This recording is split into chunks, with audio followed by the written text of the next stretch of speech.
Bonjour à tous, vous êtes sur LCP Public Sénat, c'est l'heure de Parlement Hebdo, le meilleur de l'actualité parlementaire et politique. Il s'est passé beaucoup de choses cette semaine. Bonjour énormément. Mickaël. Bonjour Katia. Et on va en parler. D'abord les titres, l'épreuve de force pour faire passer la loi Macron. L'article 49.3 de la Constitution s'est appliqué. La procédure permet de faire adopter un texte sans vote en engageant la responsabilité du gouvernement. La droite a déposé une motion de surprise, rejetée sans surprise. Des députés du Front de gauche ont voté pour avec l'UMP et la plupart des députés centristes. Et la discussion de cette loi Macron a révélé des fractures au sein de la majorité. Frondeurs d'un côté, loyalistes de l'autre. Chacun campe sur ses positions. Affrontement possible entre deux gauches à 4 mois du Congrès socialiste. Et puis la question sensible de la fin de vie revient dans le débat. Promesse de campagne de François Hollande, un nouveau texte doit arriver à l'Assemblée le 10 mars. Proposition de loi du député PS Alain Claes et son collègue UMP Jean Leonetti. Le texte divise à droite mais aussi à gauche. Et pour commenter toute cette semaine politique très chargée dans votre camp, bonjour Thierry Mandon. Bonjour. Secrétaire d'État chargé de la réforme de l'État et de la simplification. On va évidemment dérouler tout le fil de cette actualité. Vous allez commenter longuement tout ce qui s'est passé à l'Assemblée nationale et bien évidemment ailleurs. On va d'abord écouter, et c'est le principe de cette émission, quelques parlementaires qui vont dresser votre portrait. Puis vous réagirez, bien sûr, juste après. Je trouve qu'il a une tâche extrêmement difficile qui consiste dans le fait de trouver des gisements de simplification dans l'entrelac de nos textes législatifs. Mais par ailleurs, voilà, c'est un membre du gouvernement qui travaille, qui a un gros boulot. Et il faut souhaiter qu'il réussisse dans l'intérêt de la France. Quand il a été chargé d'un travail sur la simplification, je l'ai rencontré à ce moment-là parce que moi j'ai travaillé beaucoup là-dessus en tant que fonctionnaire au ministère de Bercy pendant une dizaine d'années. Donc je lui ai dit, tu es chargé de ça, c'est formidable, on va échanger. J'ai trouvé quelqu'un de très réceptif, de très sympa. Alors en plus il est rentré au gouvernement après. Il n'a qu'un tort, c'est d'être socialiste parce que je reconnais qu'il est bûcheur, qu'il connaît bien ses dossiers et qu'il n'est pas arrogant. Ce qui, pour un certain nombre de la majorité présidentielle, n'est pas un défaut parce que c'est assez rare. Au fond, ce qui me plaît chez Thierry, c'est d'être dans la réalité concrète de ce qui fait avancer le pays. Et dans ce travail de simplification, il y a énormément à faire avec à chaque fois des enjeux politiques à porter. On l'a vu d'ailleurs sur certaines des dispositions qu'on a votées, qu'on a discutées dans le cadre du projet de loi sur la croissance et l'activité. Bon, Thierry Mandon, ça a l'air plutôt sympathique dans l'ensemble. Il y a quelque chose qui est une petite musique qui ressort, c'est que réformer, ça a l'air très, très, très compliqué, voire mission impossible. Ouais, simplifier. Je crois qu'il n'y a pas plus difficile que simplifier. C'est à la fois indispensable, mais on est dans le juridisme, on est dans l'anthropologie, parce que le nombre de règles existant dans ce pays, c'est le produit de l'histoire. On est donc dans le cœur même de la fabrique de la démocratie et des dysfonctionnements de la fabrique de la démocratie. Et vous rencontrez donc il y a des blocages. Des blocages. Il y a des blocages partout. Il y a des blocages dans l'administration, il y a parfois des blocages politiques, bien que ce travail soit assez consensuel, d'ailleurs le reportage le montre. Mais vous êtes un peu le monsieur choc de simplification du gouvernement. Est-ce que vous avez des annonces concrètes, des choses tangibles à nous dire sur cette simplification? Qu'est-ce qu'il y a Oui, non, je vais vous donner les prochaines pistes de travail, deux ou trois très très importantes, mais d'abord il n'y a pas d'annonce, il n'y a jamais d'annonce, puisque la première méthode qu'on a arrêtée, c'est du plan d'action. C'est-à-dire que chaque fois qu'on dit quelque chose, on donne un délai, généralement de moins de 6 mois, dans lequel ce sera réalisé. Et on a un système d'évaluation indépendante pour vérifier. Et alors si on va dans le concret un petit peu. Si on va dans le concret, on est en train de préparer une nouvelle livraison de mesures de simplification. Pour les entreprises, il y aura 2 très gros morceaux. Premier morceau, les relations entre l'URSSAF et les PME-PMI. Tous les problèmes de contentieux qu'il y a, comment on peut alléger ça, comment on peut simplifier ça, mettre des relations beaucoup plus confiantes entre l'URSSAF et les PME-PMI. Et deuxième gros morceau, le RSI, le régime social des indépendants, 6 millions de personnes en France où il y a des problèmes en pagaille et qu'on va essayer de régler. Ça, c'est vraiment. C'est pour quand ça ? Ça, c'est pour le mois d'avril. En tout cas, les premières mesures du plan d'action en avril. Deuxième chose très très très importante. Probablement en avril, nous aurons la participation à notre réunion de simplification de M. Timmermans, qui est le premier vice-président de la Commission européenne, puisque nous nous attaquons désormais à la simplification des directives européennes entre les PME et l'Europe. Tout domaine. Et là, il y a énormément à faire. C'est très important comme chantier. J'ai vu M. Timmermans cette semaine, mardi matin.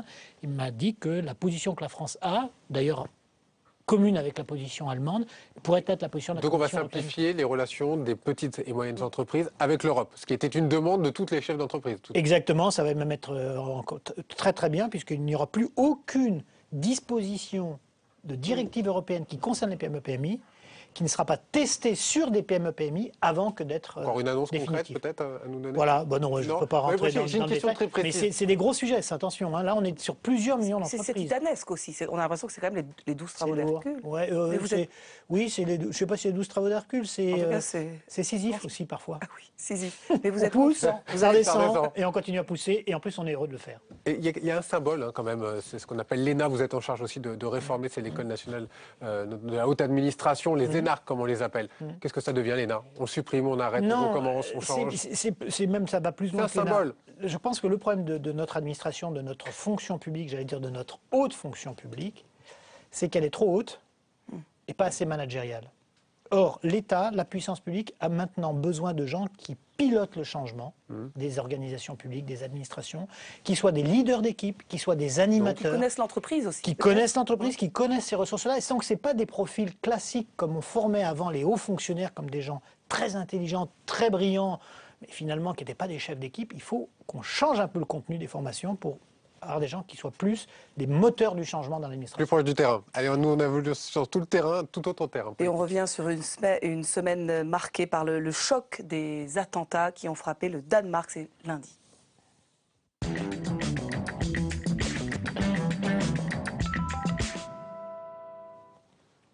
Lundi, l'Europe se réveille donc sous le choc après 2 fusillades à Copenhague contre un centre culturel et près de la grande synagogue de la capitale danoise. 2 morts et 5 blessés. Le tueur, un Danois de 22 ans qui s'était radicalisé, a été abattu. En France, Manuel Valls est revenu sur ces événements avec des mots chocs invités lundi matin de RTL. Écoutez. Je pense qu'il faut désormais une rupture. Il faut que l'islam de France assume, prenne totalement ses responsabilités. C'est ce que demande d'ailleurs l'immense majorité de nos compatriotes musulmans qui n'en peuvent plus eux aussi d'être non seulement la cible d'attaques qui sont elles-mêmes insupportables, mais d'être confondus avec cette terreur. Pour combattre cet islamofascisme, puisque c'est ainsi qu'il faut le nommer, l'unité doit être notre force, je le rappelais. Il ne faut ni céder ni à la peur, ni à la division. Alors, le terme islamofascisme a fait beaucoup parler, ça choque une partie de la communauté musulmane. Vous comprenez que ça puisse choquer d'utiliser ce terme assez controversé? Moi, je le partage totalement. Une partie de gens qui d'ailleurs se réclament de l'islam mais n'ont plus grand-chose à voir avec ce qu'est l'islam se comportent Le de mot n'est manière pas trop fort. totalement totalitaire. Et cette branche-là, cette radicalité-là, qui se revendique de l'islam, même si à mon avis elle n'a pas grand-chose à voir avec lui, nuit à l'ensemble de la religion. Donc les musulmans de France doivent eux aussi participer de cette dénonciation et ne pas reconnaître comme des leurs ces gens qui commettent ces actes. Mais ce mot islamofasciste, c'est vrai qu'on avait tendance à l'entendre à droite, peut-être même voire extrême droite. On a l'impression qu'à gauche, il y a une sorte de tabou qui a été levé avec ce genre d'expression qui a été employée, surtout par Manuel Valls, il faut le dire. Peut-être, mais il a raison. Il a raison de dire qu'il y a une radicalisation qui n'a plus rien à voir avec la religion musulmane et que c'est en serrant bien ces deux catégories de croyances que finalement on protège ceux qui pratiquent un islam de tous Dire les les jours. choses, c'est la méthode de Manuel Valls. C'est la aussi, méthode, auquel vous c'est adhérez? nommé Ouais. totalement. Parce que toute la semaine, on va en Il y a parler. nous avons un problème dans le pays qui est un déni de réalité. Ouais. C'est-à-dire qu'il y a des choses qu'on ne veut pas voir, et même quand on les voit, dont on ne veut pas parler. Donc, Et je vous, pense faut que pas les avoir peur de le pathologies, dire, non les maladies profondes de la société française aujourd'hui sont principalement liées à cette volonté soit de ne pas voir, soit quand on voit, De de ne pas dire. détourner la tête. Il faut recréer du débat public sur les problèmes qui concernent les gens, sur les craintes qu'ont les Français, et c'est ça que fait à sa manière Manuel Valls. Et c'est le seul. Non, je pense que le président Dans de la votre République est aussi sur cette façon Il dit de moins faire, les choses, le président de la mais, République. mais Manuel Valls a un talent pour la formule synthétique qui résume hier l'apartheid, Choc. aujourd'hui l'islam fasciste. C'est un apport à la vie politique, cette façon qu'il a de caractériser les choses. On va passer au mardi. Ça y est, c'est le jour J pour la loi Macron.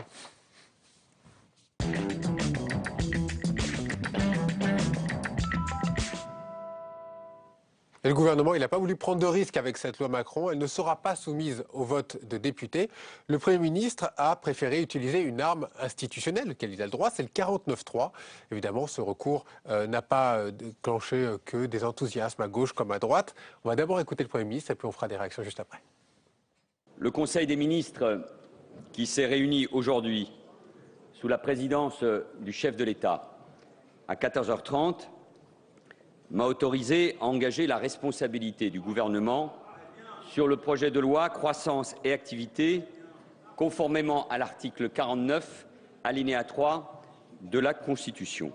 Une majorité existe vraisemblablement sur ce texte, mais elle est incertaine. Dès lors, et c'est ma responsabilité, je ne prendrai aucun risque. Je ne prendrai pas la responsabilité du risque d'un rejet d'un tel projet que je considère comme essentiel pour notre économie. Comment le gouvernement en est-il venu à décider ce recours au 49-3 ? Le vote était prévu mardi vers 16h, mais le matin même, tout s'est accéléré en quelques heures. Récit d'une folle journée avec Elsa Mondingava. Mardi matin, devant les députés PS, le Premier ministre prévient. À ce stade, le texte ne passe pas.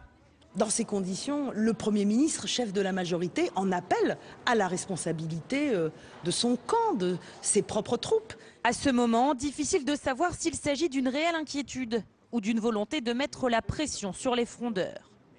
Un peu avant 14h, les choses s'accélèrent. Un conseil des ministres exceptionnel est convoqué à l'Élysée. La possibilité de l'utilisation du 49-3 est évoquée. Le Premier ministre obtient l'autorisation de principe de son gouvernement.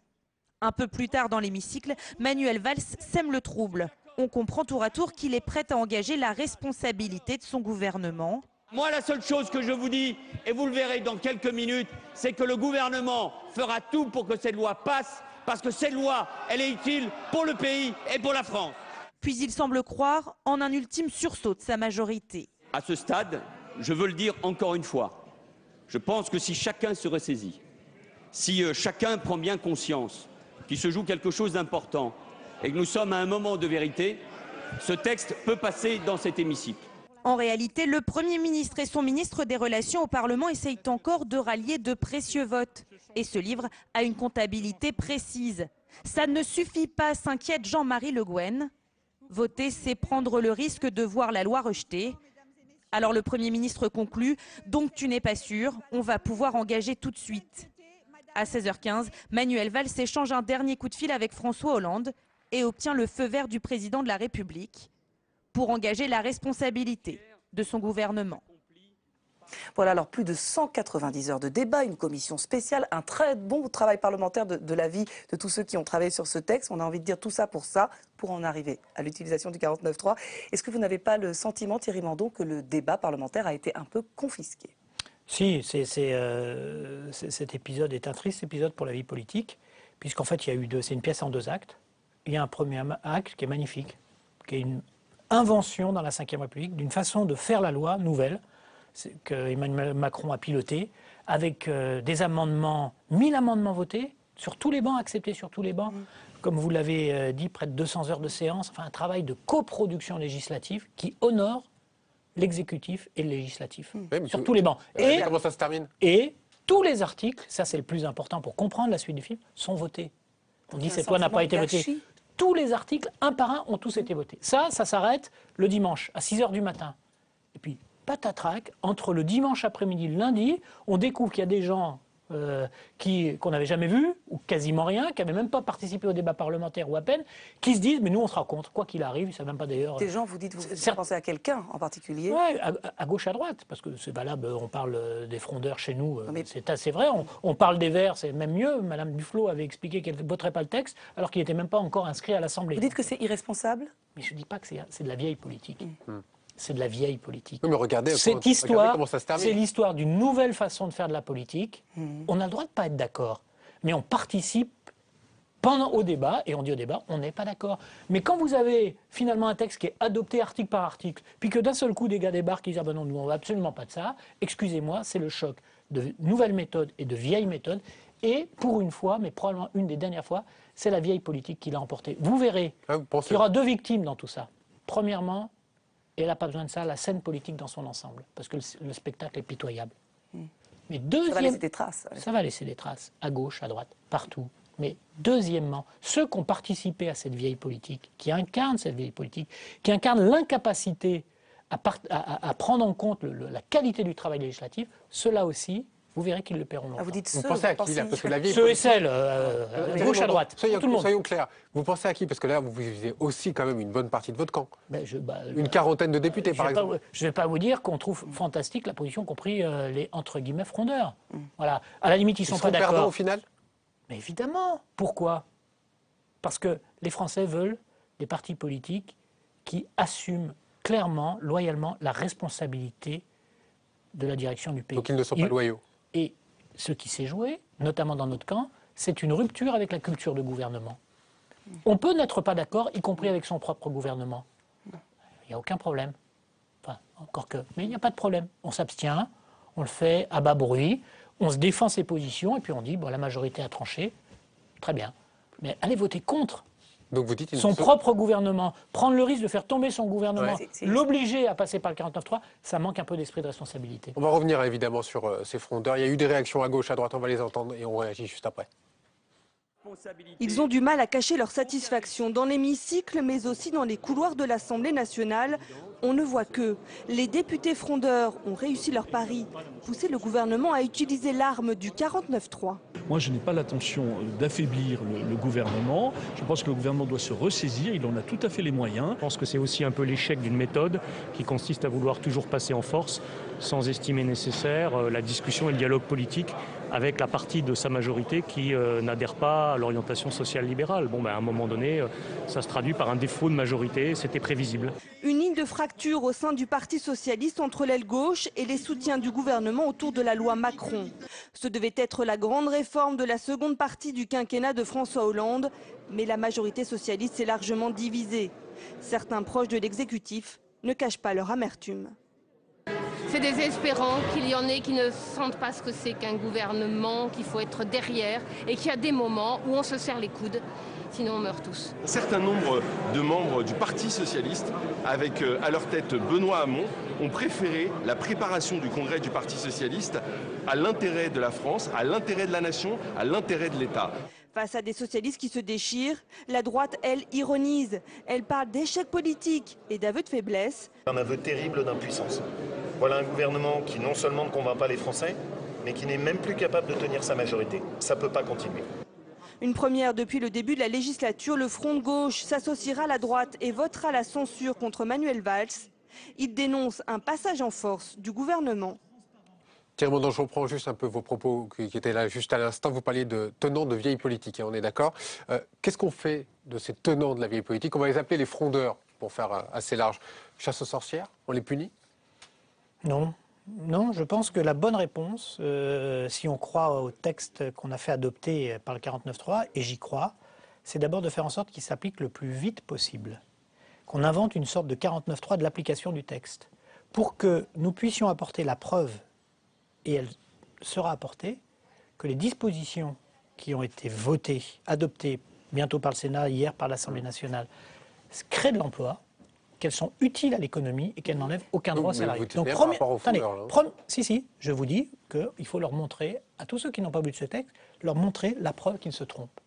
Je suis désolé, ça s'appellera une défaite politique. Ils ont besoin de cette défaite politique. Donc par la persuasion, pas par le... Par la preuve. Par la preuve, parce que la politique, on ne fait pas des choses pour se disputer comme ça à longueur de journée. On fait des choses pour les Français et ce texte, on l'a fait voter parce qu'on pense qu'il va aider à créer de l'emploi le plus rapidement possible, le plus vite possible, avant la fin de l'année. Oui, c'est possible. Et on y travaille. Il faut que les décrets soient préparés en même temps que l'adoption du texte de loi, pour que dès que le texte de loi est voté définitivement, les décrets s'appliquent. Et il faut que les premières mesures soient en action avant même la fin de l'année. Vous savez quand même qu'il y a l'étape du Sénat, c'est une chose. Il y aura ensuite une nouvelle étape à l'Assemblée nationale. Vous la craignez, cette deuxième étape? Non, de toute façon, maintenant, le 49.3 est attaché à ce texte. Donc c'est fini, il y aura 49.3. J'en sais rien. En tout cas, c'est tout à fait possible, puisque juridiquement maintenant c'est possible, donc c'est pas le problème. Non, mais je veux répondre franchement à votre question. Premièrement, la preuve. Deuxièmement, est-ce qu'il faut des sanctions? C'est ça votre question? Oui, c'est ça. Moi, je ne crois pas qu'il faille poser le problème dans ces termes. Ce qui est sûr, c'est que cette situation n'est pas tenable. Et il est sûr que ceux qui persistent dans la fronde contre le gouvernement et qui finalement ne sont pas d'accord dans nos rangs avec le gouvernement peuvent, après tout, légitimement considérer qu'ils ont raison. Mais ils ne peuvent pas représenter le Parti socialiste. Donc. Ils peuvent être socialistes, mais ils ne peuvent pas avoir des responsabilités. Vous avez été porte-parole du groupe socialiste. Vous les appelez à former un autre groupe avec Non, éventuellement... non, pas du tout. Ils peuvent rester dans le parti, c'est pas le problème. Mais simplement, ils ne peuvent, pas avoir des responsabilités. Voilà, évidemment. Il faut les sanctionner au plus personne ne comprend rien. Si vous avez des nationale. responsables socialistes, je sais, mais ce n'est pas des sanctions. C'est qu'à terme, ce n'est pas durable. Et ceux qui s'opposent à la politique du gouvernement ne peuvent pas incarner la politique du gouvernement. Parmi leurs doléances, ils disent qu'il n'y a pas de dialogue. Ils disent on n'a pas de dialogue, on ne peut pas discuter. Qu'est-ce que vous leur répondez ? Vous avez complètement raison, il n'y a pas de dialogue, il y a simplement 1000 amendements qui ont été adoptés, il y a 5 semaines de débat, ça ne s'est jamais vu. Franchement, la théorie du passage en force sur ce texte, c'est proche de la farce. Et quant à la qualification de libérale de ce texte qui est donnée à ce texte, c'est une erreur. Il y a au moins autant de dispositions qui régulent, qui organisent, qui encadrent, qui créent des droits pour les salariés, qu'il y a de dispositions qui ouvrent des espaces de liberté pour les entreprises. Donc, ce n'est pas un texte social libéral, et c'est surtout pas un texte en passage en force. Après, on peut s'opposer, y compris dans nos rangs, à la politique du gouvernement, mais il faut l'assumer sans... On a bien d'autres encore des questions. Justement, dont la discussion de cette loi Macron a mis en lumière les divisions au sein de la gauche française, on en parle, et du Parti socialiste, on en parle.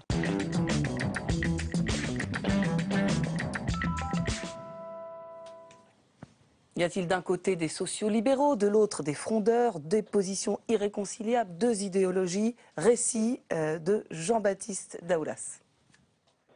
Des frondeurs dans la ligne de mire de leurs camarades du PS. À l'Assemblée, les mots sont durs contre ceux qui ont forcé Manuel Valls à dégainer le 49-3. Ça, je crois que c'est une véritable faillite dans le travail parlementaire.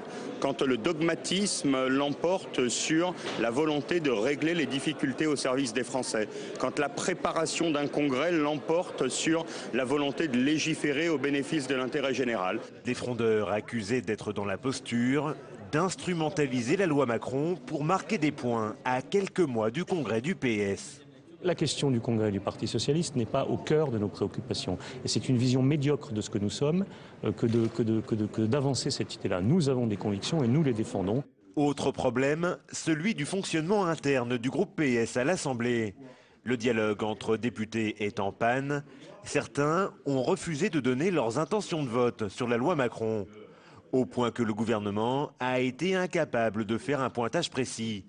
Dans le collimateur, notamment, Valérie Rabault, rapporteure générale du budget. Quand une rapporteure générale du budget ne veut même pas dire son choix de vote, enfin là on est dans le surréalisme total. J'aime beaucoup Dali, mais en peinture, pas en politique. Donc on fait ses choix.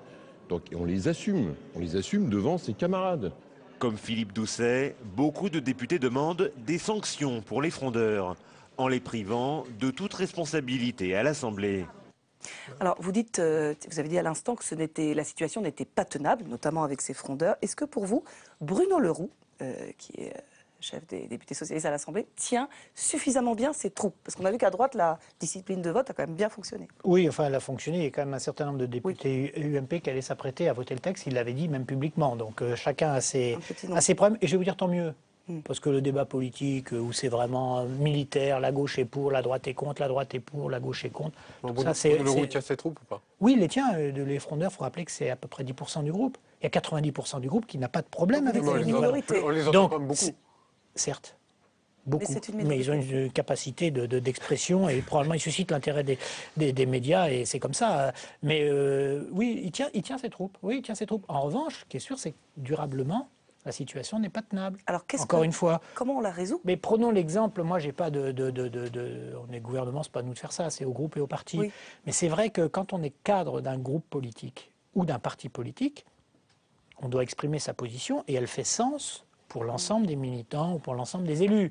On ne peut pas dire, moi, ce que je vais faire, c'est secret, j'en dis rien.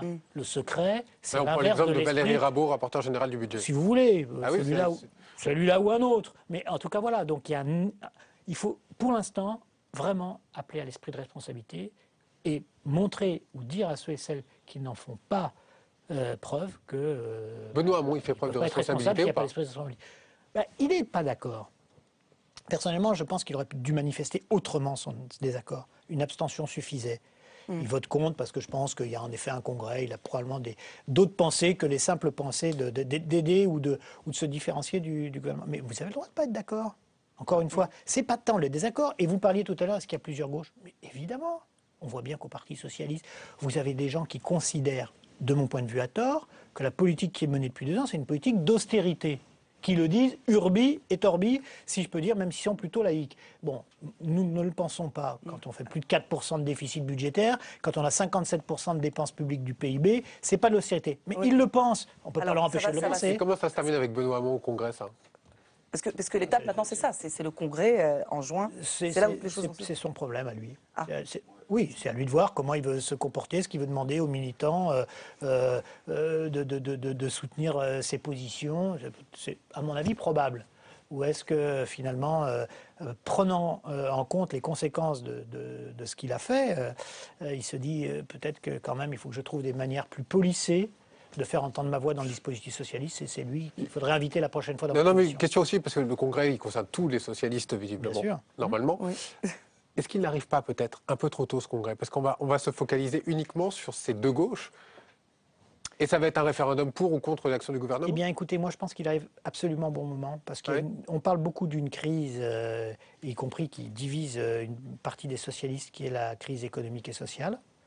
Et là-dessus, il peut y avoir des désaccords, mais il y en a une seconde dont on ne parle jamais, qui est pour moi plus importante aujourd'hui encore que la crise économique et sociale, c'est la crise démocratique. C'est le fait que les Français en ont marre du jeu politique classique, des postures, des disputes, des engueulades. Vous défendiez une 6e République. Exactement. Bon, et je pense que cette question démocratique, le Congrès, il doit mettre au premier rang des préoccupations des socialistes, au-delà même des réponses économiques et sociales, la façon de répondre à la crise démocratique. Comment on fait pour que les Français ça, c'est le boulot de Jean-Christophe Cambadélis, se sentent à nouveau représentés par ceux qui sont censés diriger le Parce pays que là, ici, ou, on les partis. Ouais. Et ça, si ce Congrès pouvait, au-delà de pour contre le gouvernement, pour contre la politique économique et sociale, pensant sonner l'espèce de rappel général des troupes, on est au bord du gouffre démocratique.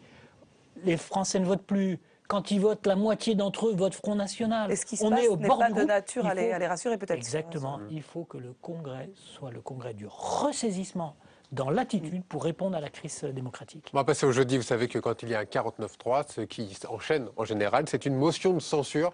Elle a été défendue le jeudi par la droite.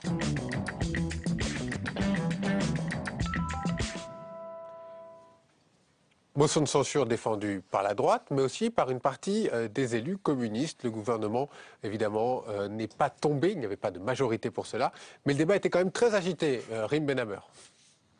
L'avenir du gouvernement Valls débattu pendant 2 heures avec force. L'UMP et l'UDI montent au créneau pour défendre leur motion de censure.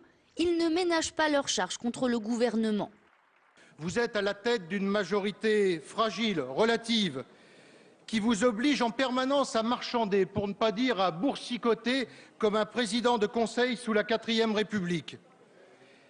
Et n'est-ce pas là, finalement, votre marque de fabrique, celle d'un chef de gouvernement qui, chaque jour, se coupe davantage de ses troupes? L'opposition qui a trouvé un allié inattendu dans l'hémicycle, le Front de gauche. Pas les mêmes arguments, mais ici encore, le gouvernement Valls en ligne de mire. Le moment est grave pour le gouvernement, d'abord et avant tout pour le gouvernement. Il est vrai que ce projet de loi symbolise à lui seul la dérive libérale d'une majorité qui était pourtant censée incarner une alternative à la politique de Sarkozy et mener la guerre à la finance. Car la voie que vous avez choisie est celle du reniement permanent. Le projet de loi Macron n'en est que la consécration. Manuel Valls clôt le débat, un discours qui a tout du discours de politique générale. Il met en avant l'unité retrouvée de sa majorité. Je vous remercie, Monsieur le Président Jacob, très chaleureusement, s'il vous plaît, de le rappeler par votre initiative aujourd'hui, car elle est bienvenue. Elle va faire la démonstration claire. Il n'y a pas de majorité alternative. Il n'y a qu'une seule majorité, diverse certes, mais une majorité élue par les Français, une majorité qui a entendu leur message, qui connaît leurs exigences. Monsieur Jacob, respectez le choix du peuple français. Sans grande surprise, la motion de censure a été rejetée. C'est donc maintenant le Sénat qui s'emparera de la loi Macron. Finalement, avec ce 49-3, vous avez donné un grand bol d'air à la droite. Pas le sentiment, il lui a manqué des voix, et j'ai surtout le sentiment que c'est d'abord un fiasco pour la vie politique, tout ça. C'est dans ce bocal qu'était jeudi l'Assemblée nationale, on a eu absolument tout, y compris l'ivresse, des communistes qui votent une motion de censure présentée par l'UMP. Bon, enfin, plus personne n'y comprend rien. Heureusement que tout ça, les Français regardent ça avec un peu de détachement. Un bocal, ça veut dire quoi? Finalement, tout ce qui se passe maintenant dans l'hémicycle... Mais tout le monde s'en fiche. Bocal, théâtre, gesticulation parlementaire. Oui, c'est de la vieille politique. Mais moi, je vous dis que tout ça, par rapport à la crise démocratique qu'il y a dans ce pays, tous ceux qui participent de ce jeu-là rajoutent des fractures à une société qui n'en a pas besoin et rajoutent de la distance entre les Français et la classe politique. C'est le moment de faire la 6e République que vous appelez de vos voeux. En tout cas, c'est le moment de trouver les moyens de ressourcer la démocratie, de revitaliser la démocratie. Et je pense que ça demandera des réformes et sociétales et institutionnelles réelles. On aura probablement l'occasion d'en parler dans les semaines ou les mois qui viennent. Moi, j'ai une petite question aussi qui risque peut-être un peu d'ouvrir un peu le débat. Vous avez vu peut-être le changement de pied de François Fillon. Il est passé du nini à pourquoi pas à voter la gauche en cas de duel FN, Parti socialiste. Ouais, non, mais vous vous rendez compte, quand je vous dis que c'est quand même tout ça, c'est une mélasse. Comment voulez-vous que les Français s'y retrouvent? Tout le monde prend des positions pour en changer 3 semaines après. C'est illisible. La société a besoin de repères. Elle a besoin de gens qui tiennent des positions, qui les réfléchissent avant de les prendre, qui ne les prennent pas sous la pression des circonstances, mais qui les prennent par conviction et qui assument leurs responsabilités, quitte à être sanctionnés. Nous, le gouvernement, moi modestement dans ce gouvernement, j'assume totalement nos choix. J'espère qu'ils vont produire des résultats et je prends la pleine responsabilité de ces choix, y compris au risque de la sanction demain si elle doit Girouette, arriver. c'est un peu ce que vous dites. Mais oui, c'est girouette, absence de conviction, absence de ténacité, absence de point de repère. Il y a de la trahison d'éclair dans tout ça. Ah oui. Il y a de la trahison d'éclair au sens premier du terme. Oui, quand un pays est en crise, on doit tenir bon. Si on n'est pas capable de tenir bon, on ne revendique pas le leadership politique, qu'on soit de gauche ou qu'on soit de droite. On doit être à la hauteur de responsabilité. Alors on va accueillir à présent notre partenaire du Figaro pour un décryptage de l'actu. C'est la loupe du scan.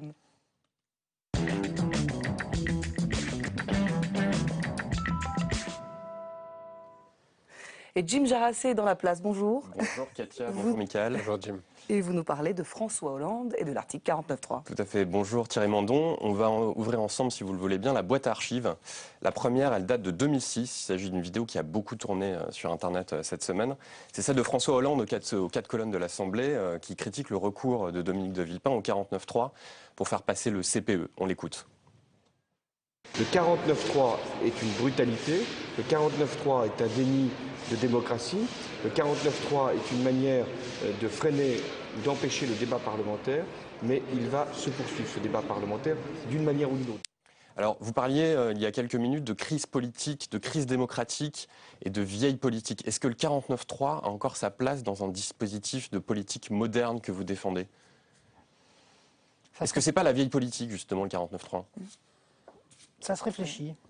Vous avez raison, sur le moyen terme, ça se réfléchit. Mais le 49.3 de mardi, et le 49.3 de 2006, c'est pas le même.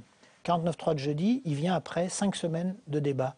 Le 49.3 de 2006, il vient avant même tout débat. Il n'y a jamais eu de débat sur le CPE. Il n'y a jamais eu le début du débat au CPE à la vie. Il y a eu lieu dans la rue, le débat. Et celui-là, celui de 2006, il n'a rien à faire dans la vie politique. Celui qui, à la fin de la fin, quand un texte a été adopté, article par article, ce qui est le cas de la loi Macron, et puis qu'on découvre comme ça à la dernière minute qu'il y a des gens qui partent en vrille, excusez-moi, à gauche et à droite, celui-là, il a encore son En 2008, le Parti socialiste a voulu réformer le 49.3. Est-ce que c'est toujours d'actualité aujourd'hui, dans l'esprit des socialistes? Il l'est réformé, puisque vous savez que son usage est limité, un texte par session parlementaire, hors les textes budgétaires.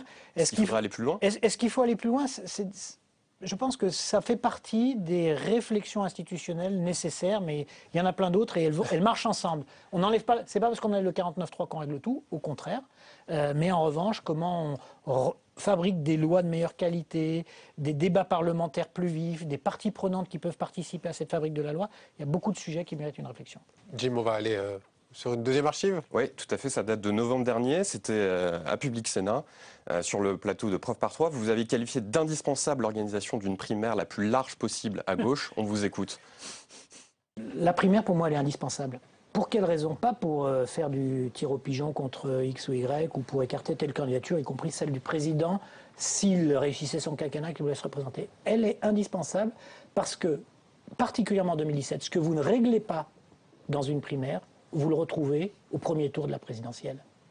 Tous les problèmes de configuration politique que vous n'avez pas réglés dans la primaire, la plus large possible, y compris élargie au vert, vous les retrouverez dans le premier tour de la présidentielle. Ça veut dire que vous diminuez les forces, les capacités de la gauche à être présente au deuxième tour de la présidentielle. Alors, à l'époque, vous aviez été un peu recadré par le porte-parole du gouvernement, Stéphane Le Foll, qui estimait que ce n'était pas vraiment le moment d'aborder ce sujet. Est-ce que vos propos sont toujours d'actualité aujourd'hui, après les attentats de Charlie Hebdo, et alors que la gauche affiche un peu ses divisions au grand jour? J'ai rien à rajouter à ce que j'ai dit. C'est dit, c'est dit. D'accord. Donc acte. Alors, il y a une troisième archive. Jim. Tout à fait, il y a une troisième archive. Là, c'était il y a un an, vous n'étiez pas encore ministre, vous étiez porte-parole du groupe PS à l'Assemblée. Et vous n'hésitiez pas à critiquer le gouvernement de Jean-Marc Ayrault en filant la métaphore footballistique. On a perdu 2-0 le début de quinquennat. C'est un score très difficile à remonter, disiez-vous, sur Radio Classique. Alors, un an plus tard, où en est le tableau des scores? 2-0 il y a un an, aujourd'hui, on en est où? La deuxième mi-temps vient de commencer. On est à mi-quinquennat et il faut marquer très vite. Il y a toujours 2-0 quand même. Il y a toujours 2-0, oui, bien sûr, ça n'a pas changé. On vient de reprendre la deuxième mi-temps. Je pense que l'année 2015, c'est les premières minutes de cette deuxième mi-temps. Il faut qu'on ait un peu de reprise économique, je pense qu'on en aura. Il faut si possible qu'on ait un peu de résultats sur le front du chômage et des perspectives. Si on a ça, on revient un peu au score. Ça ne suffit pas encore tout à fait, mais c'est la première étape. Donc, on joue très gros sur 2015. D'où la nécessité d'aller au bout de démarches de réforme comme on l'a fait cette semaine. Et on termine sur une note. On termine sur une note 15 sur 20. C'est la note que vous aviez attribuée à Manuel Valls lors de son premier discours de politique générale en avril dernier. Aujourd'hui, après une semaine compliquée pour le Premier ministre, quelle note vous lui donnez? Quand j'ai dit 15 sur 20, je n'étais pas au gouvernement. Ouais. Voilà. Maintenant, je suis donc au là, gouvernement. maintenant, c'est plus 19,5. Donc, objectivement, vous êtes en faillot. non mais je ne peux pas le noter, je ne serais pas objectif. Si je serais obligé de vous dire 20 sur 20. Donc, dispensez-moi de notation, s'il vous plaît. C'est à la mode, on enlève les notes maintenant. Voilà, merci ça. Jim, merci beaucoup. Merci. Alors, vous savez, on a beaucoup parlé de loi économique, on a beaucoup parlé de sujets en lien avec les liens économiques, mais on va parler un peu de sujets sociétaux. Il y a aussi des problèmes dans votre camp sur ces sujets-là, et notamment sur le sujet sur la fin de vie. Le débat arrive à l'Assemblée nationale à peu près aux alentours du mois de mars. Mais un débat avait lieu cette fois au Sénat. On voit ça tout de suite avec Cécile Sixou. Une salle comble et une émotion palpable. 10 ans après la loi Leonetti, son auteur revient avec un nouveau texte. Son objectif, donner plus de droits aux patients en fin de vie. Nous savons que lorsque les personnes sont en fin de vie, quelquefois, et ça n'est pas exceptionnel, on n'arrive pas à calmer leur souffrance physique ou psychique. On peut à ce moment-là les endormir pour qu'elles puissent dormir pour ne pas souffrir avant de mourir. Et c'est donc la sédation profonde. La sédation profonde, un droit pour finir ses jours sans souffrir, quand plus rien n'est possible. Ça se fait véritablement quand il n'y a pas d'autre solution et quand plusieurs médecins s'étant réunis constatent que de toute façon, il n'y a plus rien à faire qu'à attendre la mort. Alors pour attendre la mort en souffrant, autant attendre la mort paisiblement. L'autre proposition de la loi, ce sont les directives anticipées, des instructions laissées par le patient à ses proches, au corps médical ou dans une lettre, sur ses volontés au cas où il est condamné à mourir. Le texte prévoit de les rendre inamovibles. Il y a effectivement tout un débat pour savoir si nous avons la capacité de dire ce que nous voudrions dans des circonstances que nous ne connaissons pas, dont nous n'avons pas l'expérience, mais ce que nous voudrions à la fin de notre vie si nous sommes atteints d'une maladie très très grave. La loi sera discutée à l'Assemblée nationale le 10 mars prochain et devrait arriver au Sénat dès le mois de juin, plus vite que prévu. Gérard Larcher, le président du Sénat lui-même, très investi sur le sujet, y tient beaucoup. Quand je vous disais qu'il y a des lignes de fracture au sein de votre parti, c'est qu'il y a 85 députés socialistes qui, en commission, ont voulu aller beaucoup plus loin que ce qui était inscrit dans la loi, à savoir une aide médicale active à mourir. C'était à l'époque de l'engagement de François Hollande, l'engagement numéro 21. Vous voyez que là, que ce soit sur le niveau économique, au niveau sociétal, on voit bien qu'il y a deux gauches encore. Je ne suis pas sûr qu'il y ait deux gauches. Enfin, oui, d'abord, vous avez raison, il y a des parlementaires qui veulent aller plus loin, de gauche. Mais il y en a peut-être aussi de droite. Sur ces sujets-là, la scène politique classique, la gauche, la droite, ça ne marche pas, là, pas forcément. C'est le député Jean-Louis Touraine qui a proposé des amendements. Absolument. Oui, donc il y a des. Mais ce débat existe dans la société, il existe dans nos rangs, il existe dans l'ensemble de l'échiquier politique. Est-ce qu'il faut aller plus loin ou pas? Je crois que le président de la République a été sage de proposer la démarche la plus consensuelle possible. C'est quand même des sujets extrêmement graves, très lourds. C'est difficile le consensus, hein. Vous n'y arrivez pas forcément. Cette loi va permettre d'aller un peu plus loin que les stipulations existantes.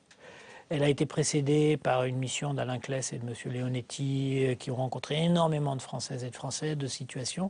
Et globalement, elle semble de meilleure qualité, de répondre à plus de préoccupations humaines que précédemment. Je pense qu'il ne faut pas brusquer les choses. Voilà. Mais vous pensez que c'était nécessaire de légiférer à nouveau sur ce sujet aussi sensible? Vous êtes obligé, parce qu'il y a certains cas qui ne rentrent pas dans la loi. Il y avait des vraies incertitudes juridiques. Par exemple, il y avait la question de la volonté exprimée par les malades qui allaient mourir. Qui n'étaient pas reconnus par les médecins. Est-ce qu'on prenait ou pas en compte la volonté exprimée du malade avant même qu'il soit en situation dans laquelle on puisse douter de cette volonté? Donc ça, c'était très important que le droit évolue pour prendre en compte cette réalité-là. Mais dans la rue, encore une fois, ça va réveiller les passions, vous le savez très bien. Je ne suis pas sûr. Je n'ai pas le sentiment d'ailleurs que ça c'est plus des passions sur l'échiquier politique, sur des gens très initiés, que dans la rue. Pour l'instant, le texte a été abordé. Dès qu'on touche à ces sujets-là, que ce soit sur la famille, vous voyez ce qui se passe. Oui, mais il y avait une demande quand même de la société de préciser un certain nombre de points qui le seront par ce texte de loi. Je ne crois pas que ce sera, au contraire, un grand déchirement national. Mais un débat certainement. Un débat, c'est normal. Passionnant à l'Assemblée. Mais bien sûr, mais le débat politique, c'est très bien.